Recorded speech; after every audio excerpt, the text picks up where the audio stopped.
sumber informasi, ya, dan bisa mendatangkan kebaikan yang banyak, tergantung pemakaiannya, tergantung pikirannya, dan bisa mendatangkan dosa.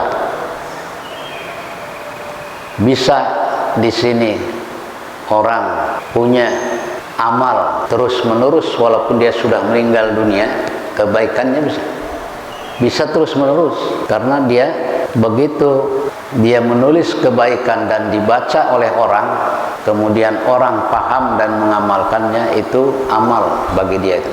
Sebaliknya begitu dia menulis status dan itu merupakan kemaksiatan atau kedurhakaan, ya, tulisan yang mengandung dan mengundang dosa terus, maka persiapkan, ya, bekal kedua. Ada amal di dunia ini sementara, tetapi ada amal yang langgeng. Walaupun orangnya sudah meninggal dunia, tapi amalnya masih terus ada. Di antaranya amal jariah. Harus punya. Apa saja amal jariah itu?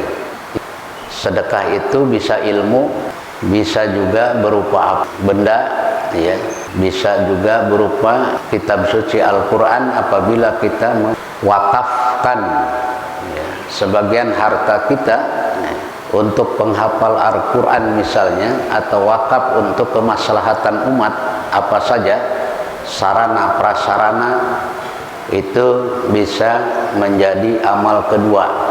Orangnya sudah di kuburan, sudah di alam barzah, tapi amalnya mengalir terus, itu berupa amal jariah. Kemudian yang kedua itu adalah ilmu yang berguna, ilmu yang bermanfaat. Apa dalam Islam? Tidak memandang, tidak memilih, oh ilmu ini ilmu agama, ini ilmu umum. Tidak, pokoknya ilmu yang berguna, ilmu yang bermanfaat, itu bisa menjadi amal jariah. Apabila kita mengajarkan kepada seseorang ilmu yang bermanfaat, kemudian orang itu bisa melanjutkan kehidupannya dari ilmu yang kita ajarkan, tidak berhenti sampai di situ.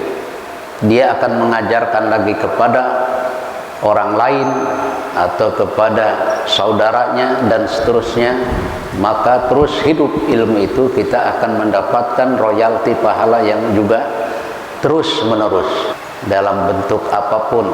Ilmu yang berguna, bermanfaat, kita ajarkan kepada anak kita atau kepada orang lain, itu akan mengalir terus.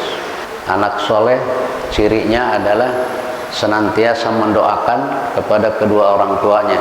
Cirinya waladun soleh yad'ulah, itu menjadi amal jariah. Walaupun orang tua yang sudah tidak ada, anaknya senantiasa berbuat baik karena didikan orang tuanya. Apakah orang tuanya langsung mendidiknya atau orang tuanya menitipkannya ke pesantren atau menyekolahkan sampai dia itu paham bagaimana harus berbakti kepada kedua orang tua. Saya tidak bisa menyenangkan maksimal orang tua saya hanya bisa berdoa atau mendoakan kedua orang tua saya, misal. Nah, ini anak tidak akan lupa kepada jasa kedua orang tuanya. Minimal setiap habis sholat 5 waktu dia akan berdoa, Rabbighfirli wali walidayya warhamhuma kama rabbayani shaghira. Itu yang diajarkan oleh Nabi. Dan beberapa ayat dalam Al-Quran Allah juga memerintahkan supaya terus kita mendoakan kedua orang tua kita. Saya akhiri dengan doa kafaratul majlis. Subhanakallahumma wa bihamdika asyhadu an la ilaha illa anta astaghfiruka wa atubu ilaik. Assalamualaikum warahmatullahi wabarakatuh.